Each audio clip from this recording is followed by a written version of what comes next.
It's a great day to be alive, where you can just take a deep breath and talk about whatever you want to talk about. Guys, it's Veterans Day, and I have a veteran here, and we're going to talk about veteran stuff. We have Sergeant Andrews. Thank you so much for being on the Rumble and Roar podcast. Thank you for having me. Yeah, I hope it's not a long delay, but yes, you're welcome. I'm your host, Lenoria, and I'm so excited.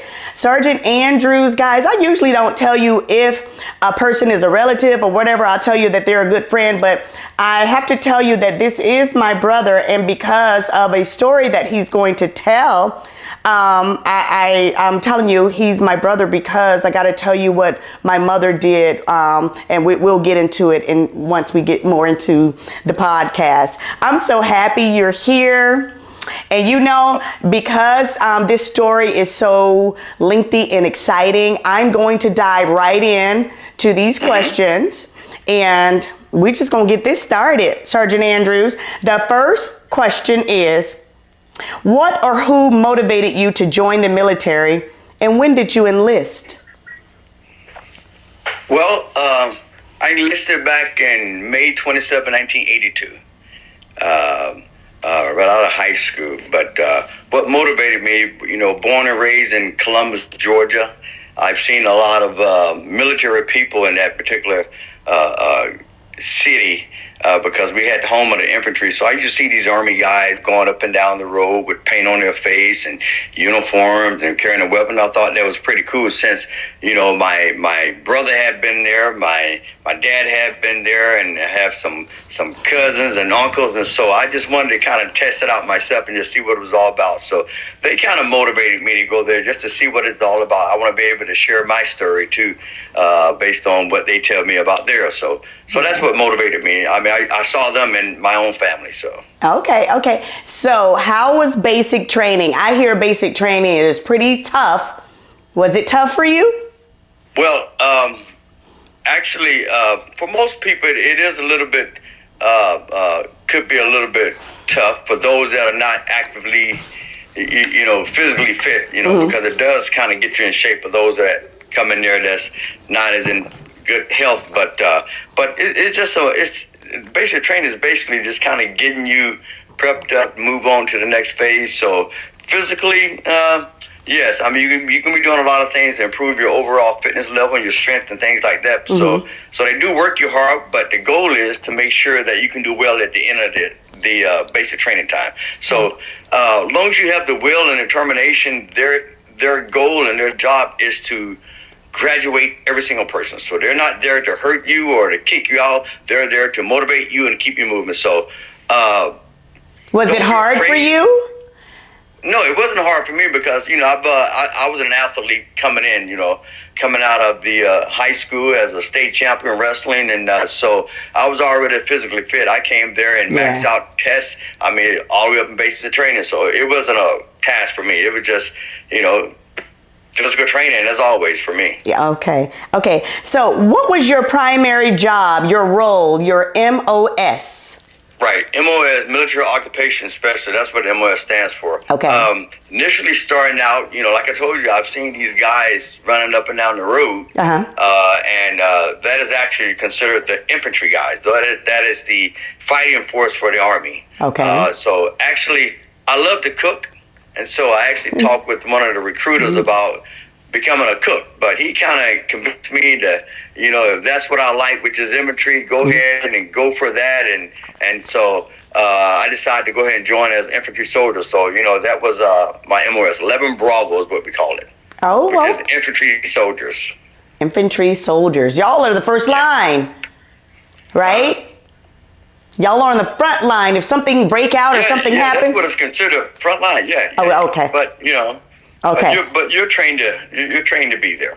Okay. What was the most challenging situation you faced, and how did you resolve it?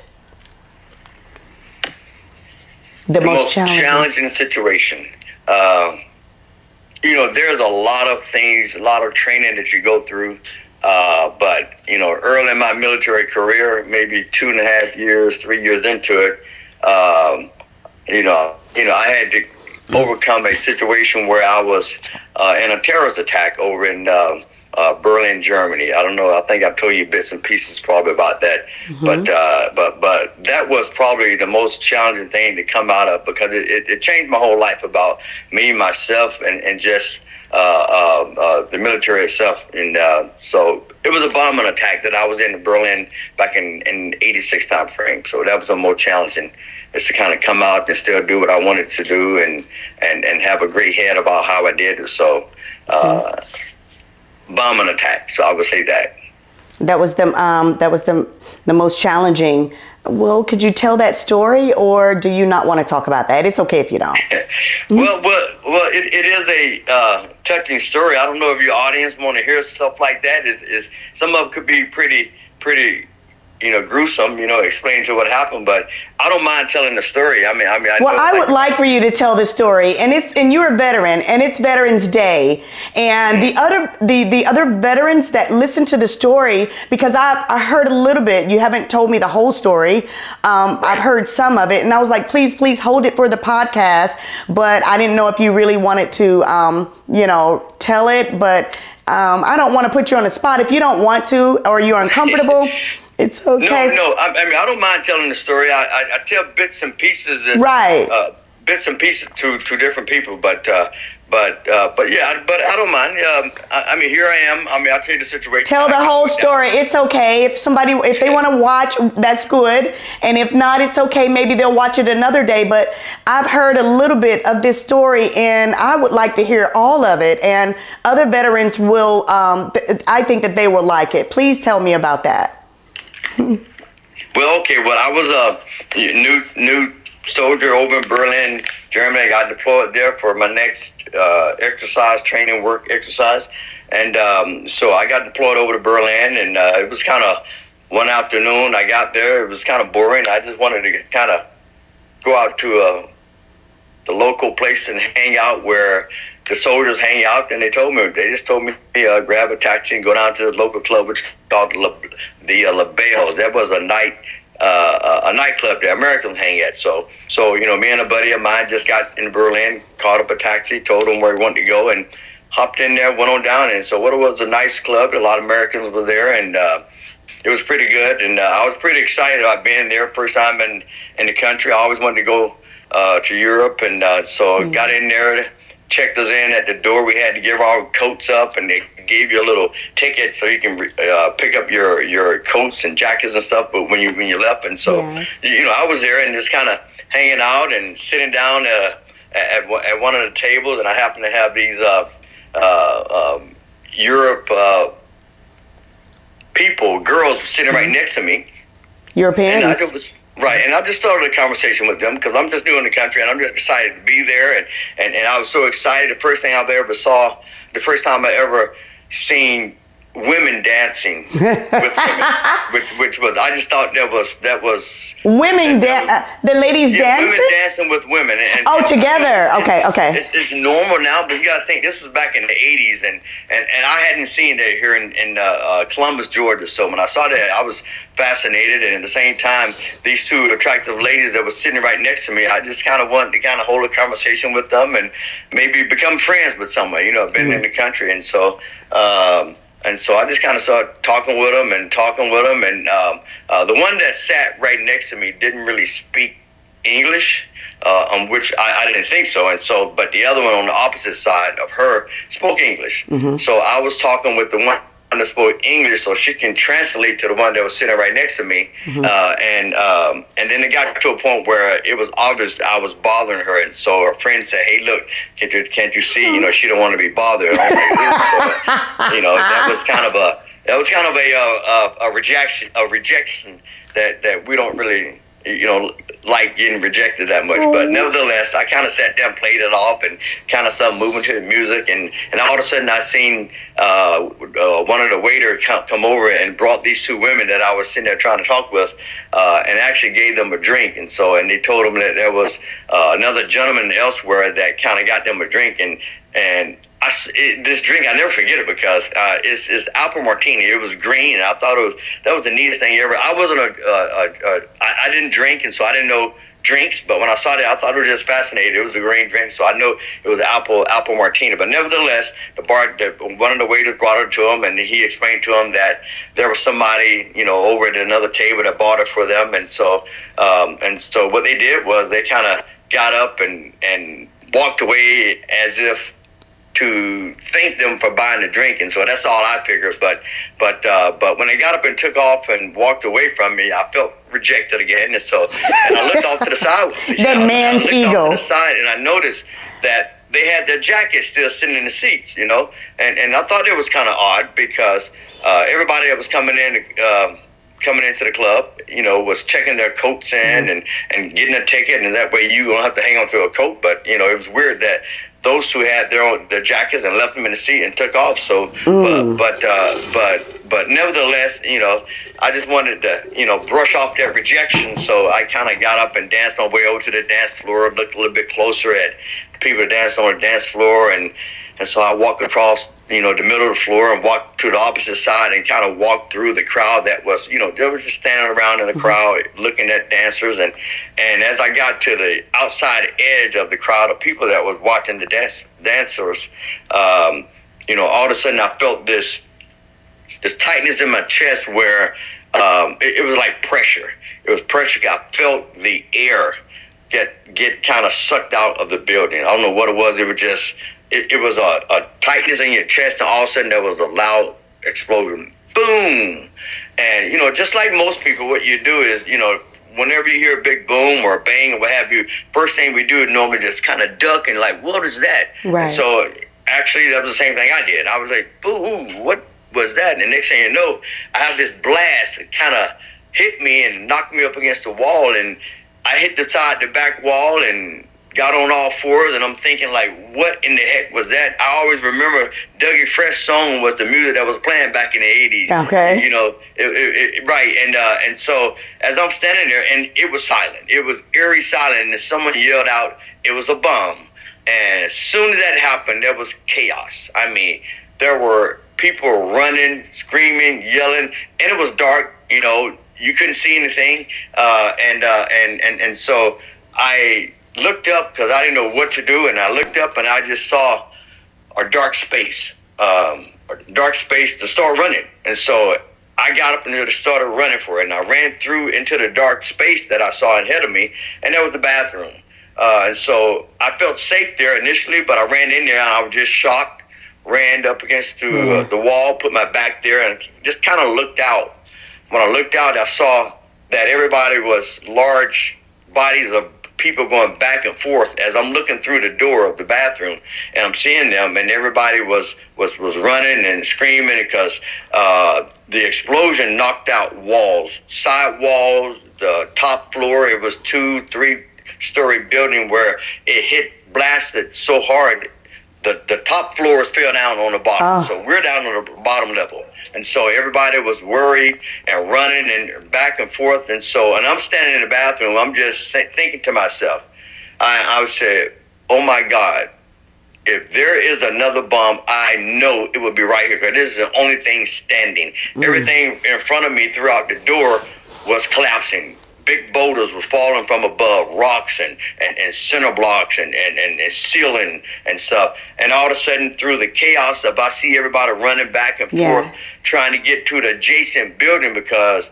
the blast blew up, pillars, just like the White House. Those pillars in front of the White House. They had pillars in the nightclub, and European reinforced their pillars with rebar. Rebar is just steel. It makes them stronger. So, but the blast, when it hit, it shattered concrete, it shattered rebar, and it kind of sent all that slicing through the nightclub. And so what it did was it went through adjacent buildings, and as it went through adjacent buildings, obviously it make holes in the building, big holes, small holes, but as I'm looking out there, what I'm seeing is just light from the adjacent building that were shining across the dance floor, and I'm seeing just plumes of smoke and dust from where debris is falling from above, and in between all that, I'm seeing stuff falling down and mass bodies running left and right and trying to get to whatever they can. And basically what it was light from the adjacent building that was shining through the dance floor, and everything was just kind of falling down. Can you hear my dog barking? No. Okay. It's so okay. She's barking her ass off. It's okay. Okay, but no. Okay. So anyway, so what I did was I stayed there. I didn't know what to do. I was just in shock. I had my back against the wall, and I'm looking out and deciding what to do. And I'm watching all these mass amount of people going back and forth. I just waited there. And when I saw the coast was clear, I wanted to make my way out there, but there were so many people falling over each other. Some of the people fell into the bathroom where I was at.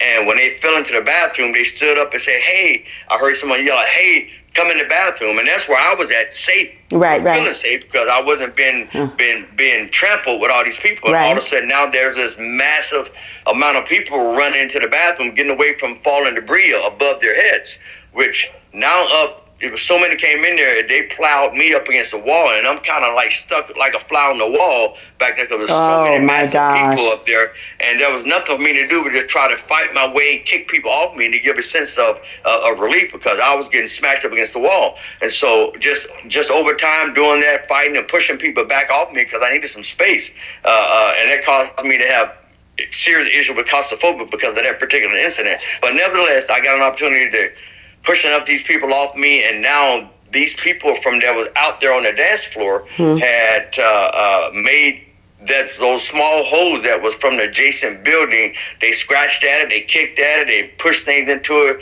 hit it with center blocks to make the hole bigger so bodies can get through there because things was falling from where they were. And I'm out there watching that. And so as I saw the crowd start to die down a little bit less and less, I figured that was a great opportunity for me to run out and jump through one of those holes and get the hell out of there, actually. And so, but as I came out of the bathroom and started going toward the hole, there was another mass of people just hit me, and we all stumbled, and just like a football tackle, and I'm rolling on the floor. So I'm just crawling on my hands and knees till I get to the hole, and then I crawl out, get to the opposite side. And so I get to the opposite side, and I see people just kind of running by me. I stand up, and it was a story. It was full of shelves and cans on each shelves. Well, I don't know what it was at the time, but later I knew what it was. And then people running by, bumping you, and because they're just running all types of way. And here's a moment when your instincts kicks in, because I saw this one person standing by the a shelf, just leaning on the shelf, and she had one of her arms up on the shelf, and she was leaning over it. And I walked over to her just for no reason. I just saw she needed help. Walked over to her and said, "Hey, look, are you okay? You need some help?" The lady said, "Can you please help me? I think my leg is broken." I said, "Okay." So what I did, I grabbed her right arm, I put it around my neck, my left arm, I put it around her waist, and I picked her off the shelf and started walking with her. Right. And so her leg was just kind of dangling back there. I didn't think much of it. She told me her leg was probably broken. So I'm walking out with her. And as I'm walking out with her, I noticed I'm carrying on more and more weight. She's getting heavier and heavier, and I'm still walking with her. I look over, and now I see she's passed out. So I'm kind of pretty much just kind of dragging her along. And so what I did, I reached down and put my hands up underneath the leg to kind of carry her like in a cradle. And as I picked her up, her leg actually separated, her lower leg separated from her body. And, I guess for most people it would have freaked you out, but it really didn't startle me. It just not. At the moment, I think I was just in shock. Nothing bothered me. I was going off instincts. I picked her up, held her there, and I'm walking out with her. And I had just got to Europe, and I had bought some brand new white Pumas, and I was over there with them, and it was all red. I was upset about that later on down the road, but silly. But I had some nice clean Pumas on that I loved a lot. But nevertheless, so I'm carrying this lady, and I'm walking, and people are still knocking me over, pushing me, because people still trampling out of the place. And so by that time, there's this guy that come up behind me, he grabbed me. He said, "Hey, who is that?" And I turned around to him and I yelled like, "What? Why is this your wife? Is your girl? What is it?" And he looked at me carrying this girl. So obviously it was his probably girlfriend or something. And he just fell down to his knees and just started crying. And I just, just continue walking. And then as I'm walking through the aisles trying to find out just following the crowd where everybody is running, I see to my left side there's the American guy, and he's dragging another American guy.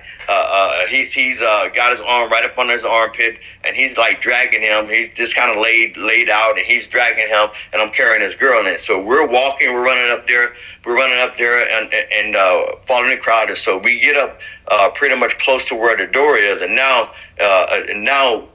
the door was a glass door, glass windows, but the bottom was a solid, and it was a kind of pretty much a steel door with a bolt lock on the outside of it. And so people had broke through the window and jumped out. Well, I'm carrying someone, and he's dragging someone. We couldn't make that jump because, the door wouldn't allow that. So the gentleman that kind of went to his knees and started panicking and crying and all that, he came back up, and the other guy told him, said, "Look, get that door open for us. We can't get there, and go open the door." And so the guy, he was panicking because it's quite obvious. So he jumped through the door also himself, and he went on the outside of the door and just kind of grabbed the door just leisurely, and just like was shaking it, trying to get it open. And because it was obviously he was in shock too. So the other guy said, "Get the F out of the way, move!" And he walked up to the door and just kicked it. Boom! Kicked a hard door, slung open. Glass went everywhere and shattered on the floor, out on the sidewalk there. And then he and I both proceeded to walk out. So he's dragging this guy. He got his guy right out on the sidewalk, first started doing CPR. I'm carrying this girl. And as soon as I walk through the door, I'm seeing polarized EMTs, fire trucks for as far as I can see, right and left. Doors are open. And I'm here then just speaking that native, the language, blah blah blah blah blah blah blah. And I don't know what they're talking because it's in German, but they're just it's loud and doors are open and they're just talking and it was chaos. So when I got outside, what I noticed was that building. They was doing some construction on the outside of it. And so what they was doing is they was using these somewhat ladders, and they was ladders at the scaffolding, what they called them, and they had one at each level of the building, but they was doing some work. And so the girl that I was carrying, when I walked out, I just kind of went there and I laid her on one of the scaffolding. And as I'm laying up there, one of the EMT walked over to me and kind of took over the situation and laid her down and started administering first aid to her and all that. And so at that point, I just kind of backed up and I turned and looked down to my left. When I looked down to my left, there are bodies. There are bodies like a war zone, laying side by side, bleeding, no clothes on, blood in the streets, and it was absolutely pandemonium. It was crazy. There was already tape up. There was already tape and that separated the crowd from the building, and people still running out. And that was already there. And as they was coming out, there were some people missing limbs. There were some people limping. Some people had no clothes on.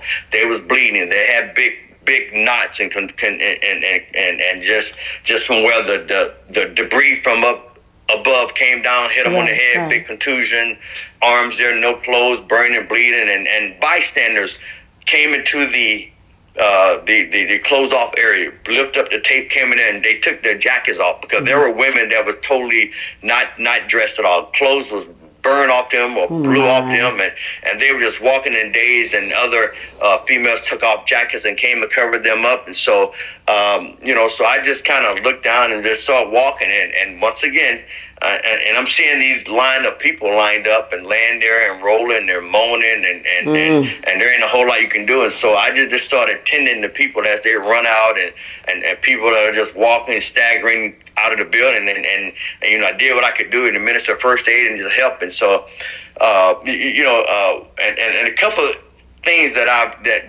happened to me as I'm going down that road and seeing these people. I saw this one guy. He came out of all that. I'm assuming this guy was in shock, but he found some humor and all that because he had been burned and he was bleeding and his skin was burned and the clothes was blown down to his ankles.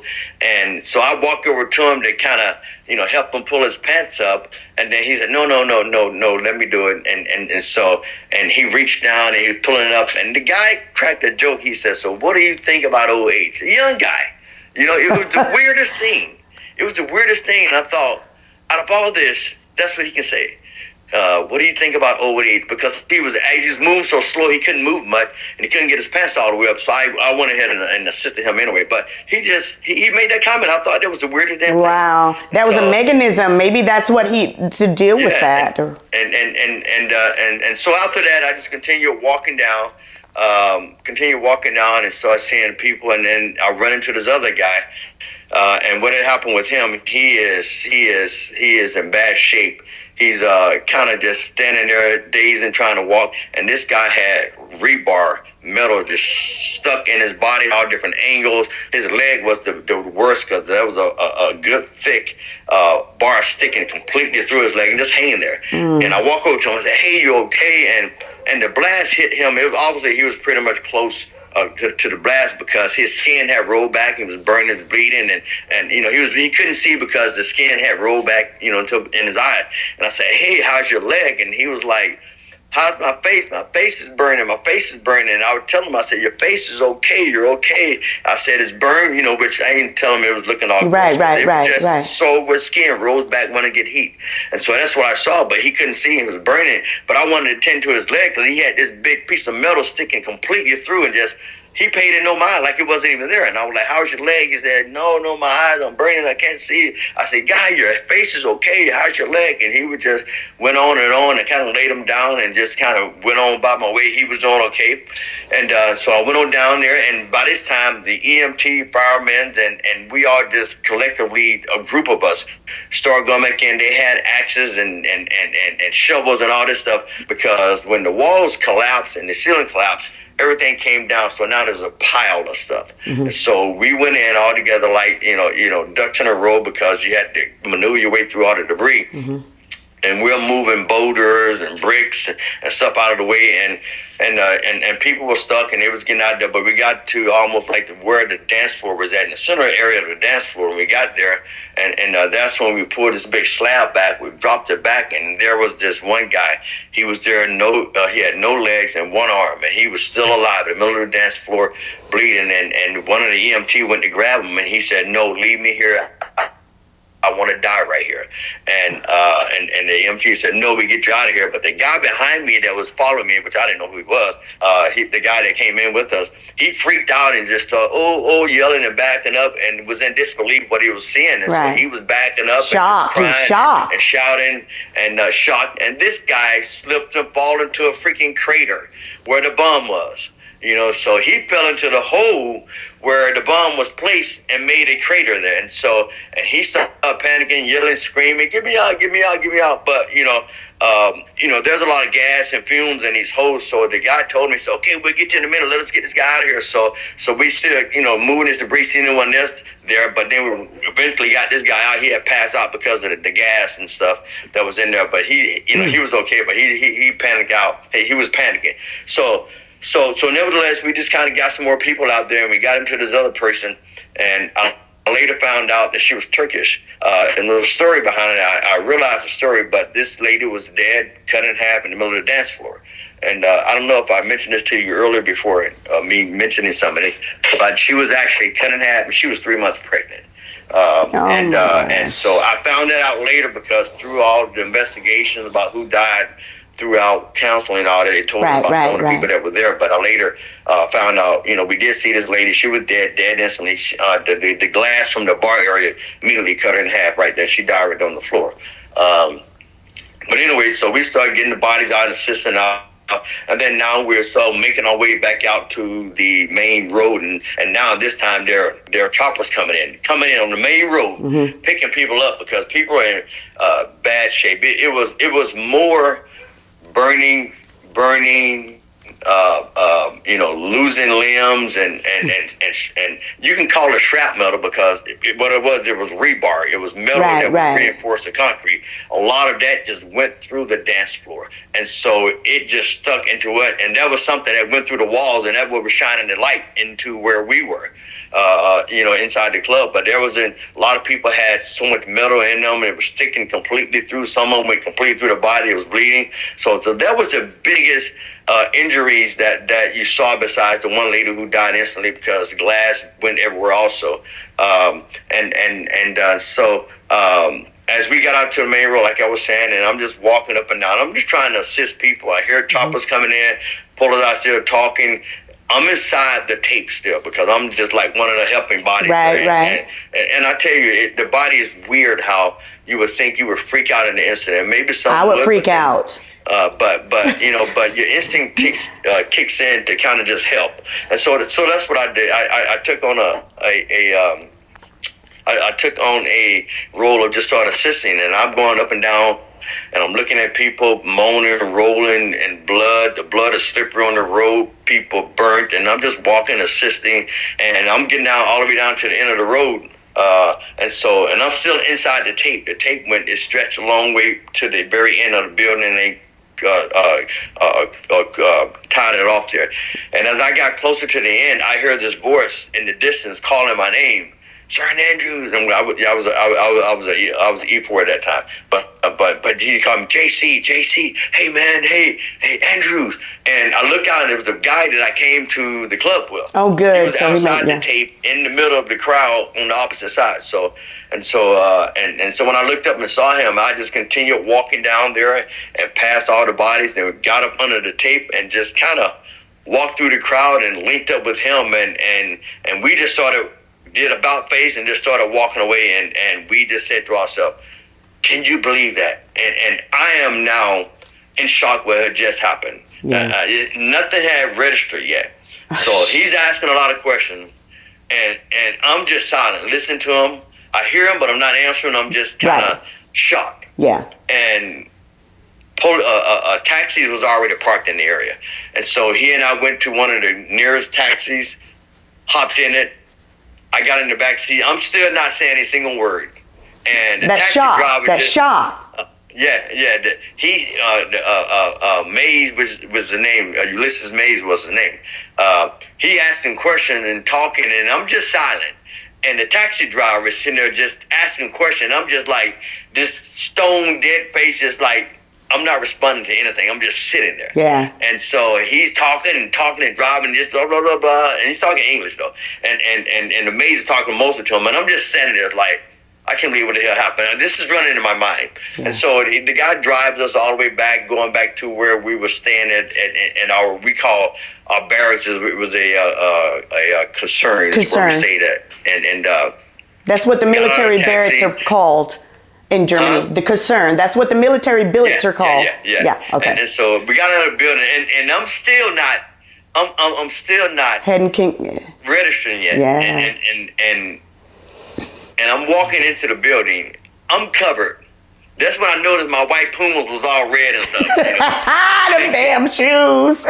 Yeah, and I was kind of upset about that, and I had to just start a jacket too. I'll never forget a brown jacket and white shoes. But anyway, so we're walking into the barracks, the concern, and every building in the military we have a security guy. Right. It's called CQ, charge of quarters. Somebody's always at the door, at the desk. Mm-hmm. To see who's coming out, just keep safety. And so as I walk into the building, this guy here, he's looking up at us, and he yelled out, "Oh my God, were you guys there? Were you guys there?" I'm still not saying anything, and the other guy said, "Yes, we was there." So the word has gotten out back to the companies that there was a blast back at a American nightclub, and we come walking in. You know what? My mom saw you. Because there was a breaking news in the States where there was a bombing in Berlin. She's calling. Junior got bombed. I was like, Mom, Because you had just got over there, so she was probably still just missing you. You had just got there. Yeah. So I'm thinking, I was like, Mom, Junior has not gotten Mom, everything is cool. Turn the TV on. I saw him. And I'm like, Mom, you ain't seen Junior. When I turned the TV on, well, of course, it was a lot of stuff going on, but she said she actually saw you. And then once you called and told us what happened and everything, right, she did see you. That's a real mother that can spot her child in the dark with all of those people there. Mom knows. Yeah, mother knows. And, I didn't have any children at the time, so I could not know but now that I have kids, when you're a real mother, you can spot your child in a fire with the face burned off. You can spot them, and she did. And I kept telling her, "No, Mom, you didn't see Junior." Yes, I did, and I was like, "Oh my gosh!" But I had to say that part, y'all. Yeah. But anyway, and a little bit more details about the whole thing there. And so anyway, we get back to the building. We got there.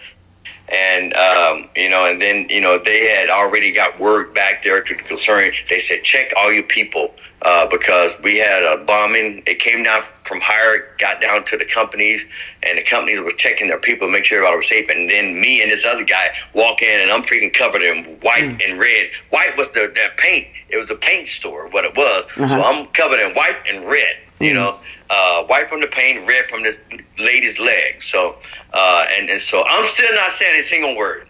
I've got in the taxi, didn't say a word, got out of the taxi, walked to the building, haven't said a word, and I'm getting questions left and right. What it was, and I'm not saying anything. And I run off to the bathroom. I tell you, I had to go to the bathroom. Went down there, went to the bathroom, and opened the door, walked in and used the bathroom, and the door swung open. Went there to a urinal. And this is probably TMI, too much information, but I extended there to use the bathroom, and the door closed behind me. Boom. Oh. That was it. I urinated over every stall, every wall, every. That is not funny. I'm not trying to laugh. And it was. And I knew it had affected me then. I mean, it took me back to where I was in that club, and I just couldn't hold it. I urinated on all the toilets and up against the wall, and I'm sliding and freaking out. And I knew right then it had some effect on me then. And a little thing about that. Let's go back to when I came out. When I came out of that club and saw all of the Polar's Eyes, the EMT, and the firemen just already out there. And there's tape already out there. I mean, I did last a little while because I wanted to run out. I didn't want to come out while it wasn't, when all the crowd was there. So I waited for it to die down a little bit. But still, when I got out there and the amount of cops, Polar's Eyes. Those Polar's Eyes in Germany don't play. They will fall out the sky on your butt. And it was a tremendous amount. I mean, as far as I can see, left and right, doors are open, beds are out, people are running. It was freaking chaos. Yes. Chaos. But what I later found out is there was a warning. There was a warning that went out to nightclubs that there was going to be a bombing at American nightclub. Okay. Before you went? Later. Huh? Before you went, you knew this? No, I didn't know. This is stuff I found out later. And so what happened was when they got that word, their government started sending out information to some of these, directors, the contact nightclubs, and things like that. So you didn't tell me this part. Okay. To let them know that, hey, we have a terrorist plot to blow up a nightclub. Make sure you guys are safe. Well, what happened is it got to us, but no one paid it no mind because everything was peachy. So there was no alert saying this. So everybody just did what they was doing, and so the word had got out. And so when the Polar's Eyes and everybody was already waiting for, everybody react to it. They don't know who, what, when, where, if it's real, but they still have to start reacting. And so that's why they was at that location so fast. They was already prepped and prepared to go. Gotcha. Okay. Right. So that's why they was out. I found that out later. As I go on to tell more of the story, there's about 43 of us there, 43 Americans. And so from that point on, we had to tell our story. We had to go through counseling, all of us, a couple of times a week, and sometimes, several days, because they were just trying to look for leads and try to find out who, what, and why it happened and all this. So, but at the same time, wanted to counsel us, because a lot of us was really mentally disturbed from that attack. And so, rightfully so. Yeah, and so during some of that, they passed around pictures trying to find out, do we know, do we remember, and asking questions. Right. And I remember one of the counseling sessions that they sent around a picture showing where the blast was. Okay. And when I saw it, it was like, holy shit. I'm like, I was sitting right there. It was so real. Based on the layout, I remember the layout right. I can tell you to a T, the archway where the bar was, who was there, where I was sitting. They showed the layout of the club, and they said the bomb was right there. Bing!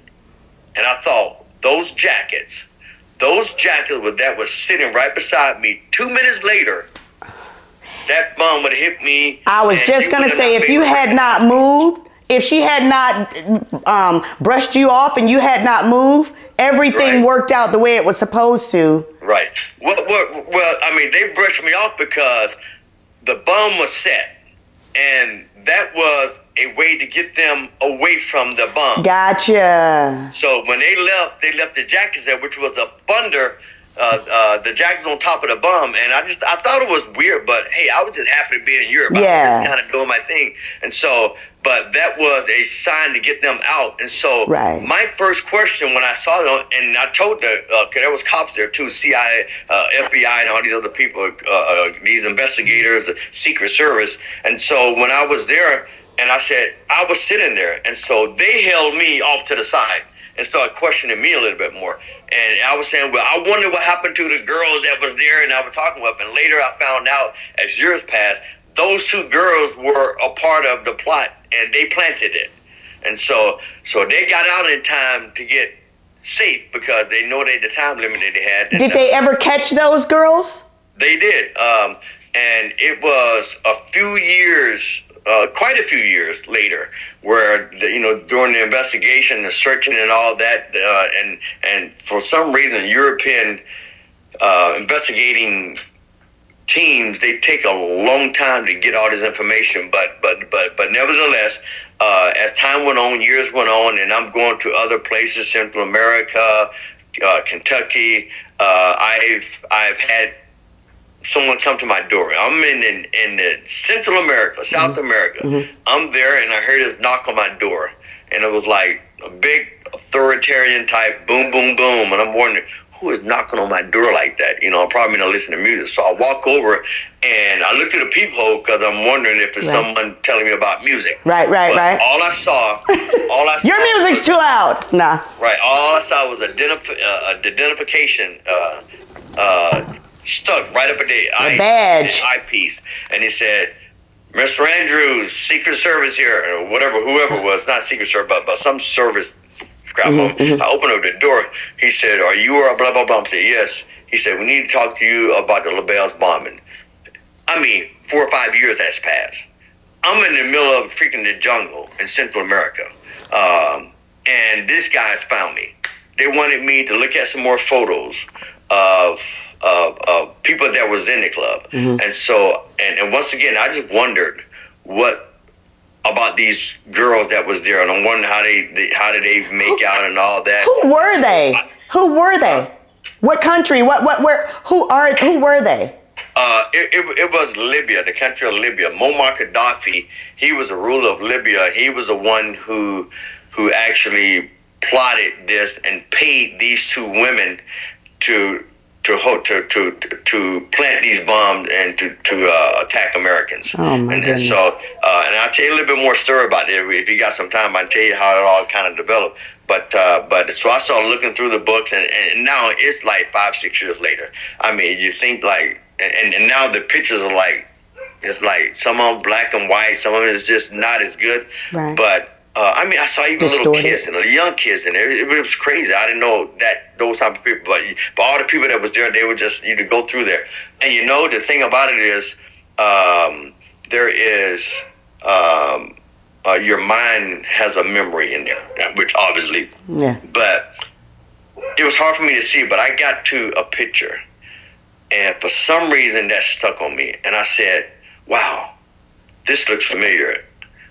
And with me just leisurely identifying that particular picture, I found out that was the person that was in the club. Nothing was wrong with her. She was happened to be there. They had names, pictures of people, and I told them, I'm like, wow, that looks kind of like, you know, someone that was there, because they had all of us there, Right. And so later they said, okay, well, thank you. And he told me, he said, well, at that time now, Sergeant, he said, Sergeant Andrews, what you need to do anytime you leave a country, you need to contact us and let us know where you're going. It just makes it easier for you to find you, as opposed to us going through the database to try to find you.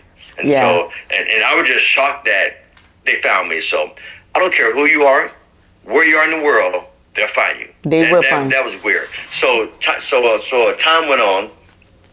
And once again, I ended up in Kentucky at another assignment, and I was an instructor teaching an NCO, Advanced Non-Commissioned Officer course. I was teaching on the course, and I get a phone call. I get a phone call in my office, in my classroom, saying I need to report up to higher because I got an important phone call. And I'm thinking, who is calling me while I'm in class teaching non-commissioned officer training? Wow. And so I, you know, the guy, my boss came down and said, look, you need to come up here now. And I'm thinking, oh, heck, what is up? So what did you do? Right. He escorted me up to his office to pick up the phone. I picked the phone. Hello? He said, is this Sergeant Andrews? I said, yes. Who is this? He said, my name is Secret Service. I keep saying Secret Service, but I don't really know what. We have something service. He said, well, I am blah, blah, blah, blah, blah. Mm-hmm. This is in reference to the Libya's bombing. I just want to let you know we've got the people involved in this, and you will be called in to court to testify on the against the Republic of the German Republic of Germany, and on behalf of the USA. So just want you to be aware, it could be coming in the next week or so. It takes a little long for the Europeans to kind of put all this together, but I just want to forewarn you, this is what's happening, and you'll be called in to testify for us at the USA. And he said, just make sure you're aware of it. It's coming in, and be on the lookout. And they found me again. Phone call, called me out of class. Don't matter where you go. And so I was like, wow. And now see, they didn't know what it was because they don't want to, you know, my boss supervisor didn't really know what was happening. But when they found out it was FBI type, right. They knew that, you know, it was real. Right. And I had to explain to them what was going on. So needless to say, I never had to go and testify because the ladies that got caught, actually spilled their guts. They say, yes, this is what happened. This is what happened. They paid us X amount of money, and they explained exactly how they did it, how they built it, where they were supposed to take it, when it was going to drop it, and what it was made out of. Oh my gosh! Yeah, they've explained it, and so there was no need for a trial now because they've already. They admitted. They admitted. And so it was Libya. Oh my gosh. Yeah, Muammar Gaddafi, and so the news team, the European news team, I mean, they knew me now, you know, because I was a part of all that. So now I'm walking out of one building and I'm bombarded with news reporters that they're speaking English. They're European news reporters, right? You know, and so you got to watch what you say. You got to watch what you're saying. So they stick these mics out in my face. They say, hey, look, sir, so how do you think this is going to act? How this is going to interfere with German-American relationship? And I'm like, you know, I'm like, well, I don't think, you know, I tried to talk intelligent about it. I'm like, well, and knowing I couldn't say something that would harm or... No comment. Right. No comment. So that's what should have happened. I said, well, I don't think that's how I feel. To interfere with German-American relationship, I think we'll still be fine. And I just kind of, I didn't know what to say. But then after that, I had my supervisors tell me, when that happened again, this is what you should say. Because I didn't know, they just bombarded me from nowhere. Right. They found me, and then they came up, stuck mics in my face, and all this other crap. It was pretty crazy. It was pretty crazy. So now moving forward, I don't know if everybody realized what had happened with that bombing. So President Reagan was the president at the time, and so I know that, and there was a transcript of all the information that they were doing trying to locate these people. And when the actual bomb took place, they notified him, let them know there was another country bombing Americans. Right. And it's all on the transcript, it was all written down, and they actually gave me a copy of the actual transcript of what the president was doing, where he was at, and everything from finding them, telling them what Oh he my was doing, gosh, that's what he really cool. I decided. know that's in a safe place. Could anybody read it? Well, yeah, I mean, what they've done, they've darkened out the very sensitive, high classified information on it. But you can read the whole story. I mean, it's a lot of pages. It's fairly thick. Yeah. But you can read everything from when it happened, how did the president get it, what he was doing, what he was drinking, where he was standing. Oh, wow. Because it's in very detail, and it goes into the girls, how they was found, where they was found, where their nationalities is, and they told exactly how they were paid and how much they was paid to do what they did. And so, and it went on, and then it talks about how what we did in retaliation. I don't know what it is. We turned around and bomb Libya. We bombed Libya. We bombed them for that, and we took out a couple of their people, quite a few of them. We took out I think it was a son or daughter, a relationship or something of Libya, large family, and so because of that happened, and Muammar Gaddafi said that what's going to happen is he was going to bomb a Pan Am flight leaving out of Europe in the month of I think it was May or August. I think it was August. I think what it was. He was going to bomb a Pan Am flight leaving out of Europe. Well, that is when I was leaving on a Pan Am flight. Oh my goodness! In August, 13 and a half hour nonstop. That was the scariest moment in my entire life, because I knew of the threat and I knew that was happening, and it scared the living bejesus out of me. And so, needless to say, nothing happened on that flight. Made it safely, came in, landed, and when I got off that plane, I said I would never fly again in my entire life. It took me years, and I'm just now, here it is 20 years later, and I am still threatened just to fly from here to an hour and a half way up into Atlanta. So I have to be heavily medicated to do it if I absolutely have to, because of that fear. And so back to Muammar Gaddafi, and so well, granted, what did Americans do? They decide to tighten up security. And so there was very tight on security, trying to make sure there was no flights in this that was in jeopardy of being blown up, because security was pretty tight. Well, he never gave up. He eventually, 6-7 years down the road, he did get a Pan Am flight that went down in Lockerbie, Scotland, and killed all 242 people. And that was from Libya. And so, yes, so eventually he got through, but it took him years, but he did make it through, and he held his promise to attack a Pan Am flight. But it's a flight that went down in Lockerbie, Scotland, and killed all 242 people, and they bombed it. And so that was a mark of him. And so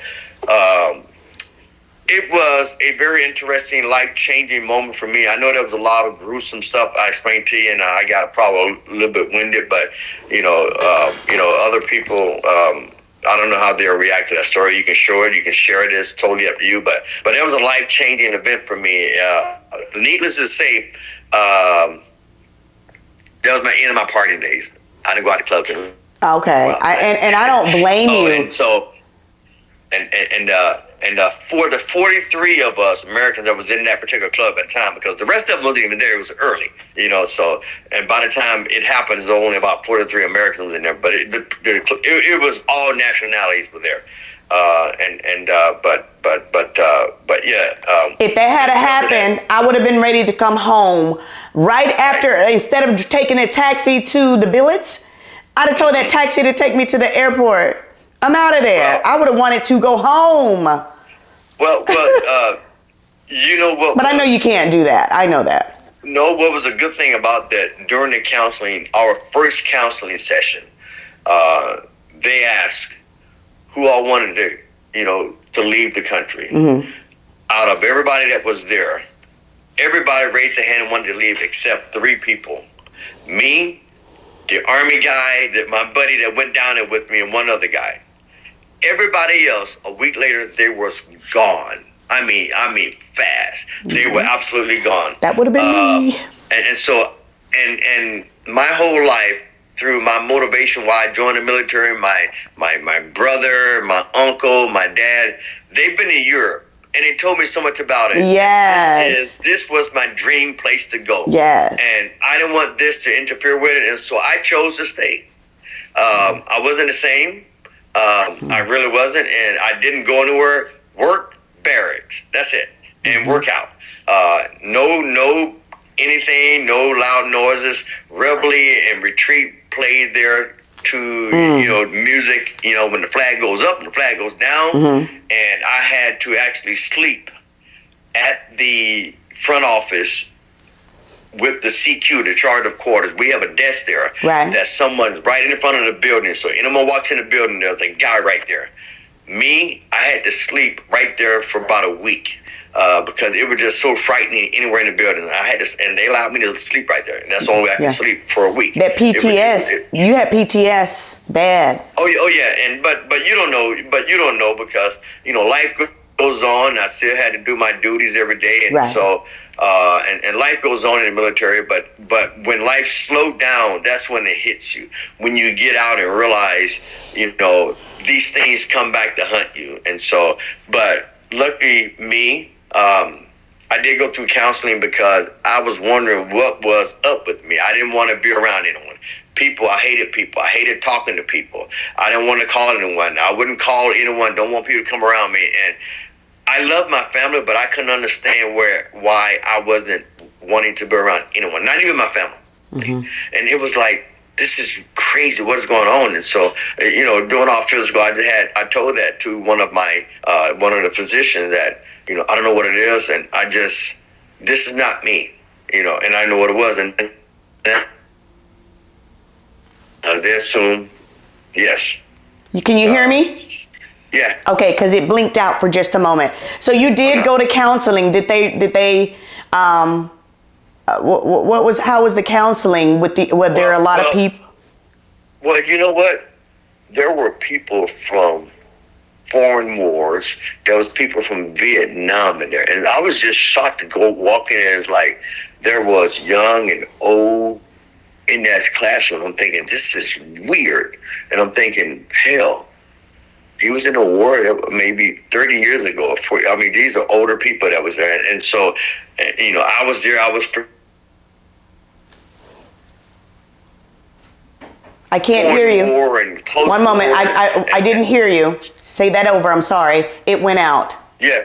And so when I look around at the people that were there, there was a mixture of every war from 20 years ago to Vietnam. It was a whole lot of different people, and I was just shocked to see all this, and so I was just wanting to see what I was going to learn there, but I was just looking around and just thinking, that guy over there is pretty old. What war was he in, But, he was obviously quite older. And there was quite a few of them there, and I was shocked to see them. So they're going through counseling. I'm like, wow, that's pretty weird. And so anyway, the professor came in, introduced himself, started talking, and we all kind of talked alike. And then he started his class on PTSD. Okay. And I tell you what, he brought up this projector back in that day, and he wrote down all these signs, which there are quite a few of them. He wrote down all these signs of what is PTSD, and what it does. And as he writing these things down, and I looked up there at that overhead projector screen, and every single one that was written there, I had. Damn. Every single one, I experienced it. The anger, the hate, want to be alone, everybody bother you. You can't. things behind you, irritable. I mean, everything. And at that moment, I shared it with you. At that moment, it changed my life forever because I became really aware of what it was. You don't know something wrong with you until you see yourself up on a board. Damn. You know, when you see that, now you have to admit to yourself. And sometimes other people have to tell you when you can't see it, but you're still in denial when other people tell you. It's like you are tripping. You're doing the most. You're overreacting, and sometimes you're going through PTSD, and you're like, shut up. No, you don't. It's not what you think. I thought it was fine. Huh? You know, I didn't figure anything was wrong. I thought it was fine, and until I just saw stuff that I was doing, I'm like, man, why did I do that? Why I want to talk? I mean, you know, my mom called, and I just want to, get off the phone because it bothers me. And I'm doing it with my family, my kids, everybody. It was just, and I don't call them. Like, why are you calling? What do you want? It was like, and after it's over, I'm like, what the hell was that? You're not you. And so I continued through the counseling, but I had to remove myself at the moment when I saw that because I was there and I had every single item. There was not one that I didn't have up there. Lord. And he pointed me out. I was all over that board. So I had to walk out. It was very emotional. It took me a while to come back in, cleared up my eyes, and went back there and sat in that seat. And it was pretty rough. It was life-changing for me. And I just knew what it was, and why I was the way I was. And so now you could either give into it, or you can do something about it. And so I did something about it by continuously going through therapy, going through counseling, getting classes, and understanding why I'm doing what I'm doing. While I feel this way is normal for PTSD, people who have traumatic things happen in their life, it changes your thought process. It has a mental reaction to you. And you don't see it, you don't know it, where you will, but it's normal. And others like, no, this isn't normal. And for me, I was one of the lucky one who realized it myself. I'm like, this isn't me. That's so good that you noticed it. I called out and said, hey, something is up. I need to talk to somebody. And that's when it came in. And so I'm one of a few who are lucky and came through okay. You know, I know some of the people that are there that are just really not good. Even the guy that was with me, he lived out in Oklahoma, out in a deserted area, all by himself, bedroom house, no one around him, and that's the way he chose to live, and so that's where he's at now. And so it does, and people that has PTSD, whether they control it or not, you feel safe just with people who been through that or just by yourself, because telling the story, people don't understand, you don't get it. It's just like, yeah. Because I've shared it and to get, you get mixed reaction. Most of them are just like in disbelief. Yeah. And then the others, others, joke about it, and it's not a freaking joke. Not at all. Situation, but because they haven't been there, they don't understand the severity that it has on the effect it has on you, and so that's why I just tell the story in bits and pieces, because I don't. Yeah. You can't relate to it unless you was really there. Because you told some of the story today that you've never said to me, and anytime I hear a veteran, go ahead. Because here we are here on this podcast, and I've taken up the whole story because but that's what it's supposed to be. Some people, someone can listen to this. I know other veterans, they'll listen to this. Can you hear me? You just blinked out for just a second. You can hear me? Yeah, I can hear you. But there are other veterans that will sit down and they'll listen to this because they can relate. Similar things could have happened to them, and they know about PTSD. So you might bore someone else, but someone else it's a good thing, and they can see that they're not alone. Right. Sort of like that thing is, another man's trash is another man's treasure. Okay, it just blinked out. Mm-hmm. Okay, you're back now. So we're going to finish with the questions. I am so happy and thankful that you shared that story with your fellow veterans. Mm-hmm. I think it was that story was something else. You keep popping in and out, but can you still hear me? I can hear you. I can see you. Yes. Okay, wonderful. Okay, well, we're going to go to another question. What is the most memorable or proudest moment while serving? Well, the proudest moment. Um, well, I mean, I was proud to become a father in the military. How about that? That was one. I mean, had my kids while I was serving, so that was a very proud moment for me. But also through a lot of very strenuous training that I've been through, and I've been in the military over 20 years, and so I've had some extensive training, some stuff that people make it, some people don't, and so and graduating a lot of these tough schools and things that I've been through. You know, Panahungla, starvation, living in the jungle for a week, no food, no water. Graduation, you got to catch this live chicken out there, get it, clean it, and eat it. And so that was your graduation. And so, you know, doing things like that, drill sergeant, air assault, and recruit. And so those sense of accomplishment is I'm very happy about that. I've done well in them, Right. And feel so accomplished Okay. by going through it, because not everybody get it, not everybody get through it. It's tough, but you know, the military has some tough schools that you know, that some people don't even make it through basic training, right? Right, yeah, and so so I've had quite a few proud moments, and you know, I became non-commissioned officer of the week, of the month, of the quarter, of the year, and so that was pretty exciting as well. So you know, they you know, go up against other guys all over the city and the country, and so you know, winning NCO of the year and all that was pretty good. That was a great accomplishment. So it did well for my life career. So and did you? So that was a proud moment. Did you receive any medals while you were in the? Yeah, I got awards and certificates and things like that. I got pictures that hung up in a lot of the commanders' offices and of non-commissioned officer of the year and all that, of the month and all that. So I would walk up into supervisor's office and they got these bulletin boards, and I'm on the top of it. That felt pretty good. Oh, I'm sure it did. And my picture is there. Yeah, that was pretty good. The highest medal. What is the highest medal that you can receive in the Army? Well, the highest medal is Medal of Honor. Not everybody, you know, that's for things that for heroic action while in combat. You know, I did receive a Purple Heart from the President Ronald Reagan and the Federal Republic of Germany's president over there from this bombing. So they pinned a Purple Heart up on my chest. That was pretty good. Oh my! That was a proud moment too. Yeah. That had to be a very proud moment. Okay, out of everything you've learned and went through, what stuck with you the most? And I know it's a whole lot. Over 20 years, there's a lot. And you probably can't really just say one thing, but not just one. It's probably a lot.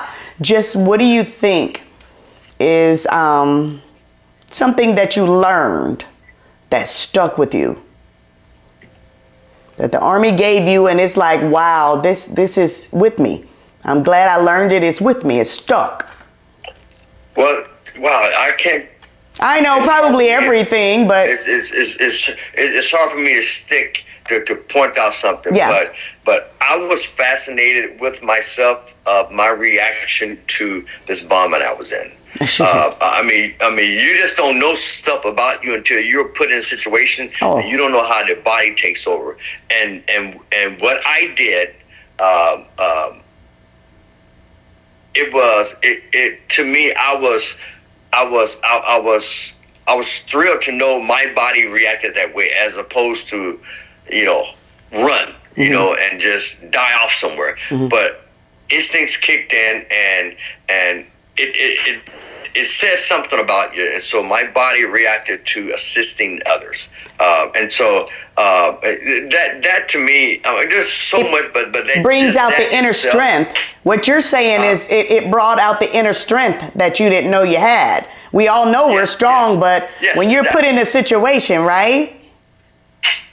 Right. Yeah. Yeah. And so I found that's definitely, there's a whole lot, but that itself, it ain't something that you think you have, and it just happens. It just happens. And then after it was all over, then I realized, what the hell happened? You know, it was like you have this inner being that takes over this. Yeah. And so that was pretty fascinating. Okay. And I was proud of what I did. You should be. That was very brave. What is something that surprised you about the military life? I mean, we hear stuff, you know, like I am not an active duty, never been, but I was a military wife. But what I'm asking this question is, okay, so we know that, you know, people talk about you have to go through basic training, you have to pass, you have to do this, X, Y, Z. But what actually is something that surprised you in military life? Once you got in there, you're like, whoa. Is there anything? Well, I tell you, wow, that's another good question. What surprised me? Well, I don't know if anything really surprised anyone because you don't know what to expect. You know, there's, because everything that comes to you is brand new. So you don't know, you don't compare it to something else. You didn't know it was this way or that way because it is a brand new lifestyle. Okay. You've gone from that makes sense. This wild, crazy guy or girl in the civilian life, and you come in and then you live this structured life. Yes. We have a structured life. Time to do this, time to do that, on time, do this. And so you built a sense of self-confidence in yourself, a sense of leadership, taking the initiative, doing the right thing, just get the job done. So I can't say anything surprised me because I didn't have anything to compare it to. There you go. I get it. Right. That's right. Understandable. Yeah. Yeah, so it is what it is. What's next? Okay, let's do it. It ain't surprised to me because you're in a whole new world. You are molded. You are molded into a different person. It really was. Even just for a civilian, for a military wife, it was a whole new world. Okay, I'm gonna do these two questions together because you can answer them all. Okay, how did you feel when you first came home, and how did you adapt to civilian life after getting out of the Army? How did you feel? Let's do the first one first. How did you feel when you came home? Because I know how I felt, and I was just a wife. When I came home from retiring, or when I came home from maybe... No, not from a duty station. When you retired and got out of the Army, and you were home in civilian life, with civilian world, in the civilian world. Okay, how did I feel? I tell you, at that point, there's a couple of things that I could probably say. Okay. That I had just I was a commander recruiting. One of the toughest jobs in the military, believe it or not, is very stressful. And so I needed a break. I needed a mental and physical break from doing that for 3 years. That was a very tough job and mission to put people into the military. Counseling, talking to parents, and doing it for 3 years. You're a recruiter. A recruiter? Yeah. Okay. And talking to 60, 70 people a day. So that was pretty tough. I needed that break. But how did I feel? For me, I needed that continuous time off from everything, just to regroup and realize where I'm at. It took a while to realize you're not in the military because your body, your mind is still military focused, but I hadn't taken a vacation in a while, and so it was, to me, it didn't hit until after weeks and months that I realized this is over. I wake up still thinking I got to get my uniform together. I'm late for training. And so it took a while to transition from military to civilian life. But I tell you what, for me, it was a little bit easier because my last job was commander recruiting. So I'm not on a military base. I'm in the city dealing with civilians. Yeah. So I'm living with civilians. I'm not living in a military installation. So I live, work, do everything with non-military people. So for me, it's just like hanging my hat down because that's all it takes for me. But for someone who is living in a military installation. No walking on the grass, no doing this, no jaywalking, all this. That's different than when everything is free for you. But for me, I was already in that lifestyle, so that was the simplest thing for me. I went through counseling, did all this, got ready to transition out, and so I'm already out. I'm already. Gotcha. So it was for me easy, but for others, it probably been a little bit more of a shock to get back. Yes. But for me, my last 3 years worked well because I was already in the civilian market. You transitioned before you got completely out, so that was good. Yes. Yeah. Well, for me, I didn't do active duty, but I was a military wife, and I'm gonna say, how did I adapt to coming back to civilian life after being a military wife? I know you're gonna think that this is crazy, and it might sound crazy to civilians, but for a military person, they're gonna go, "Oh, we know exactly what you're talking about." I tripped on a lot of things that people just walking on grass. Freely, just walking on pretty grass. It's like, what are you doing? People throwing trash out the window while driving, or just walking and they feel like, okay, I just ate some gum and the gum wrapper, they're just throwing it on the floor or the ground, and you're looking like, what the? That's the 4 years that I was a military wife, everything was so clean, and people was always cleaning up the daggone posts. The military, it was just, they're little things, but they're big things. You know what I mean? Yeah. Yeah. Yes. Okay. Yeah. Okay. Yep. Okay. Did your military what was experience? That second question? Pardon? What was that second? There was a second part to that question. Yeah, the first part was, how do you feel when you first came home? And the second one was, how did you adapt to the to getting out of the army into the civilian life? So the first one was, how did you feel when you came home? When you first came home. Yeah. Okay. Got it. Okay. Well, that answer was kind of cover both of those. Yes, that's why I did them together. Yeah. Okay, yes. Got it. Yeah. Okay. I just thought I missed the question. Okay. No, you didn't. Okay. Did your military experience influence your career or your life path? Did your military experience influence your career or life path? Well. Let me say it like this. I've always been an athlete. I love being physically fit. I went in physically fit, but being in the infantry where I joined initially, you have to always be at your highest state of fitness. So it instilled training, physical fitness every single day.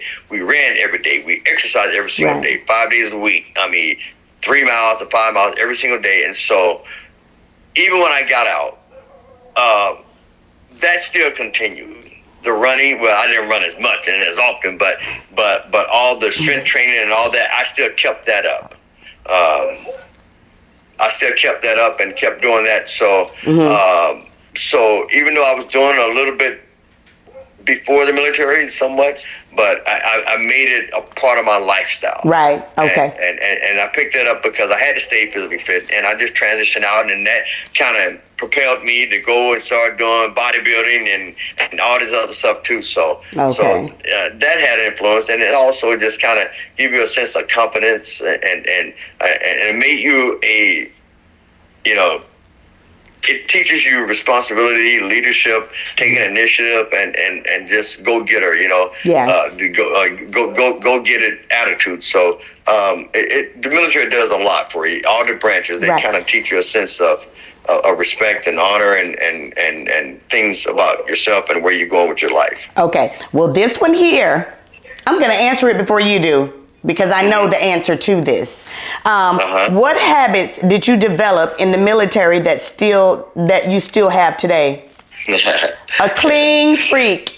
Clean. Yeah. The house is like a museum. He's just, you're just so clean. When I come to your house, I'm like, this kind of clean don't make no sense. Well, everything has a place.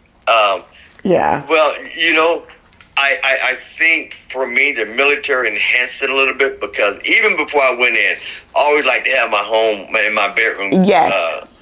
clean.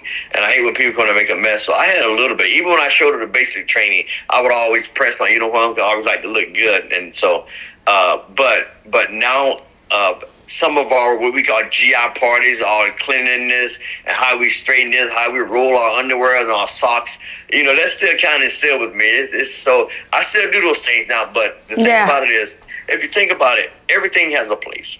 Don't be messy. I can't think straight when everything is in chaos and everything is mixed up. And so, me for one, I would never go into a Ross's store because everything just on racks. You just look until you find something. Mm-hmm. No way. I can't. I don't do that. I like to shop. I like to walk and I want to go get a shirt. I know what store I'm going to get. And when I go there, I want to see my shirt, small, medium, large, and whatever it is. I want to go to the rack and get it. I'm done. I'm not rambling through stuff and finding a treasure. No. Right. So that just, I can't think straight with stuff and it's chaos. So a lot of people are like that. Now, I can relate to that part. I do really, I would rather go somewhere and have it all in order other than trying to ramblage through it. But I can rumblage through it and still do it. But I would rather have it in order. Yeah. Mm-hmm. Right. Okay. What is the one thing you wish civilians understood about military life or being a veteran? What do you think that, what do you wish that they understood about the military life or a veteran? What do you think that they should understand? Well, I tell you what, and this probably it don't surprise military, but it's probably surprise non-military people. Civilians. We value that flag more than people understand. That is a sign of honor, respect, that we serve under. We're protecting this flag in this country. And to see non-military civilians treat the flag like it's a piece of cloth, like it's nothing, that irks us. That really ticks us off. So, sometimes you see a little tiny flag stuck on the back of their motorcycle, or they have a jersey on that has a big flag or a flag flying in their house. That means a lot. Or even a flagpole in the middle of their yard. Right. That means a lot because we serve to protect this country. And to see someone disrespected like that, you better look out. Don't do that in front of a military person who served to protect our freedom and what that flag stands for, because they can't stand that.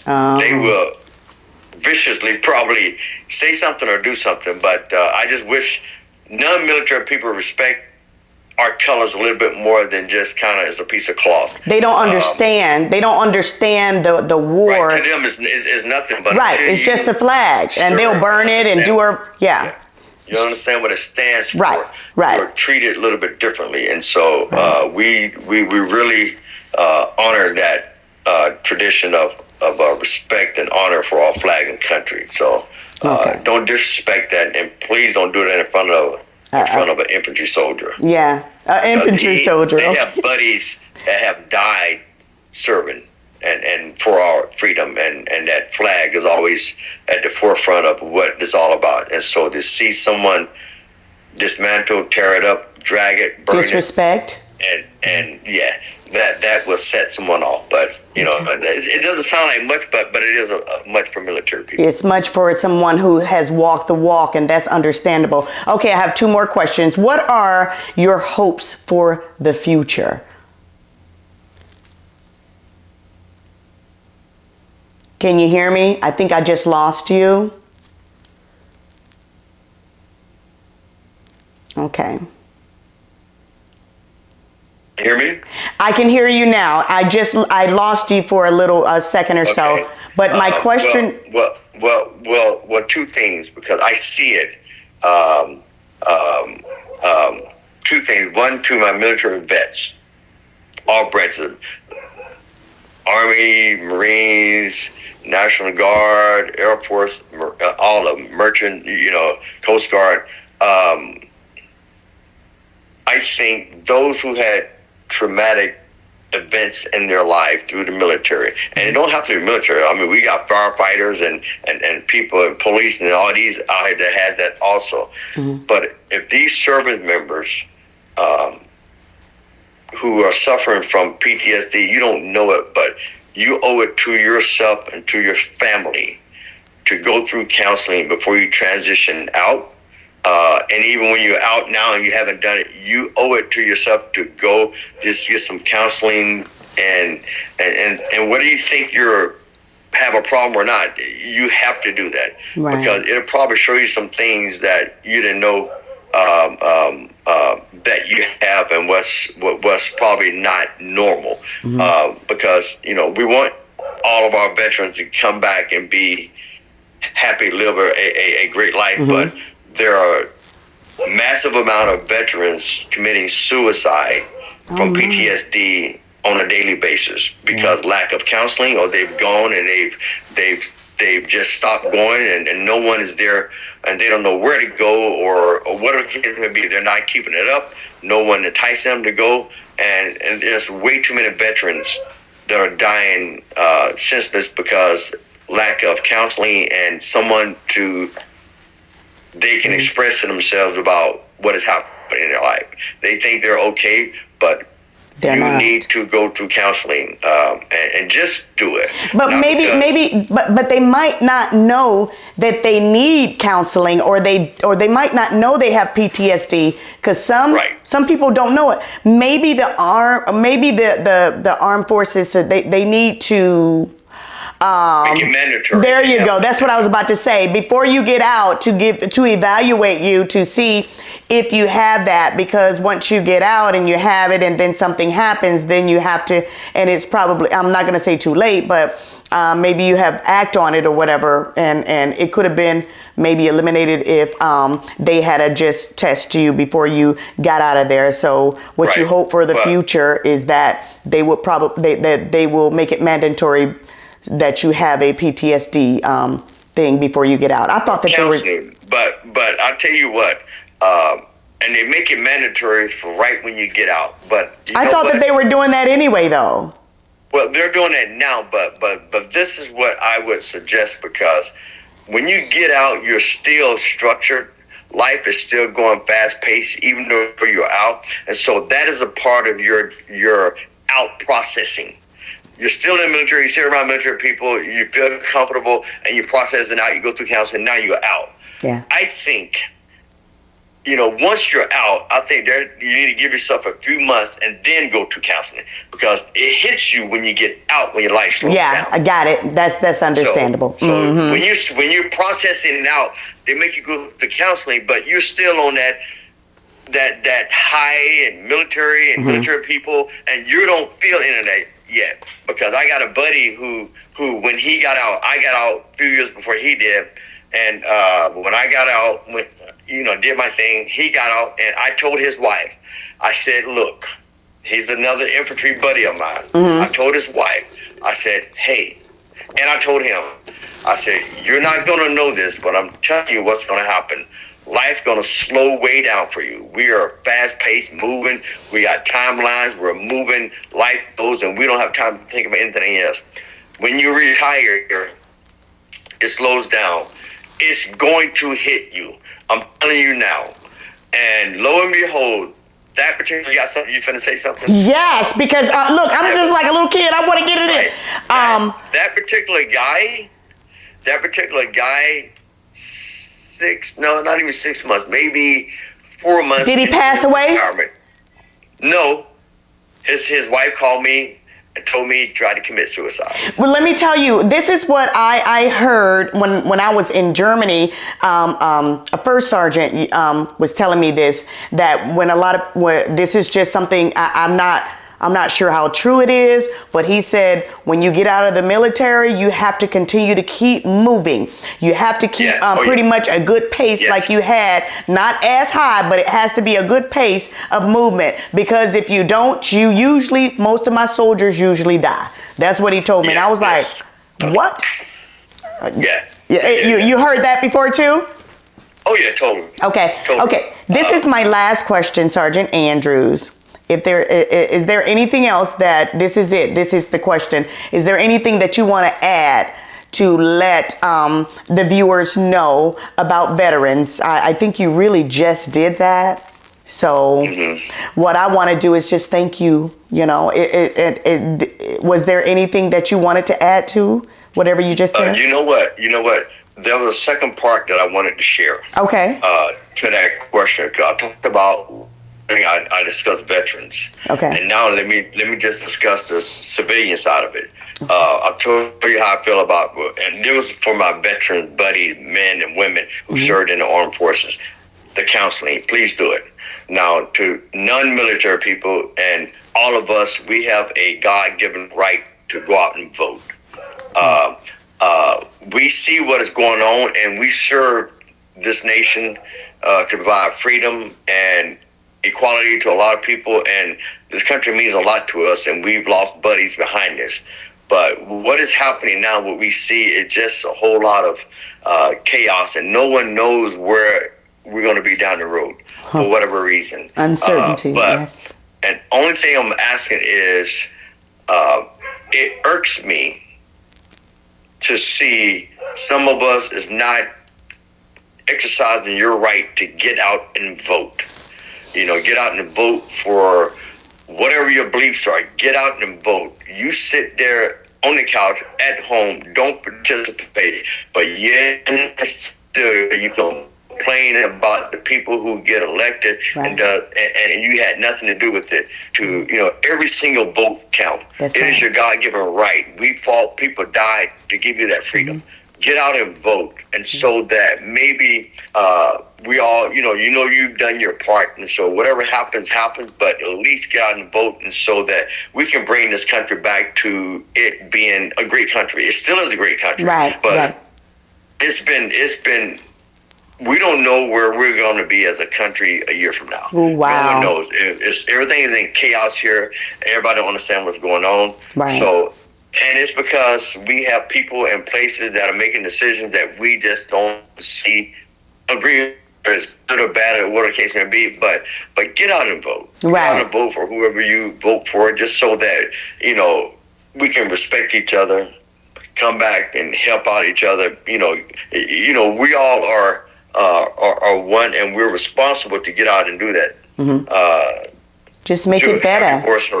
So that's all I'm saying about this video. Okay. I just wanted to say that. And I agree. Voting is very important. People don't go out and vote. Right. I agree. I concur. Voting is very important. And if you don't vote, no voice. Don't say anything. If you don't like something, do the same thing you did when you didn't vote. Say nothing, do nothing, because you didn't do anything to contribute.